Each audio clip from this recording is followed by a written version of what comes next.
Welcome to the first strength workout in the FORCE program. Before you get started, make sure that your TRX suspension trainer is set up properly, and you should have already done the mobility workout. You're going to notice this first workout focuses a lot on the upper body, although you're going to get a full body workout, and the thing you're going to constantly hear me coming back and focusing on is giving you that nice strong core. This first workout, we want to make sure you understand how to develop this strength in your core. We're going to give you all the principles, all the foundational movements in this first week that you'll be able to use for the rest of this program. So with that said, let's get started into the workout. Our first exercise is going to be the TRX squat row. You want to adjust the suspension trainer so it's at mid-length, and you want to stand facing your anchor point. Once again, this movement mastery mindset means before you start that movement, you want to make sure everything is ready before you even get started.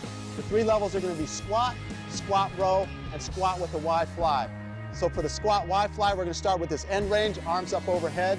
They're going to be 45-second sets. 45 seconds begins now. You want to start with those elbows tucked right underneath the shoulders, and you're thinking about keeping that torso nice and tall. Get that plank started right from the start. You're keeping that spine nice and strong. For the squat, you're driving through those heels up. For the squat row, you're starting that row right at the bottom. You want to feel that that core is turned on and you're extending through the hips and pulling through the back all the way through. We're about halfway through. The squat with the Y fly is going to be a great way to light up that entire posterior chain. Think of this squat movement as almost a standing hip press. You want to drive this from your posterior chain, hamstrings and glutes, core staying nice and stiff. Find your appropriate level of progression. It's going to be a great lower body, upper body, and heart rate. You're coming up to the end of it, and relax.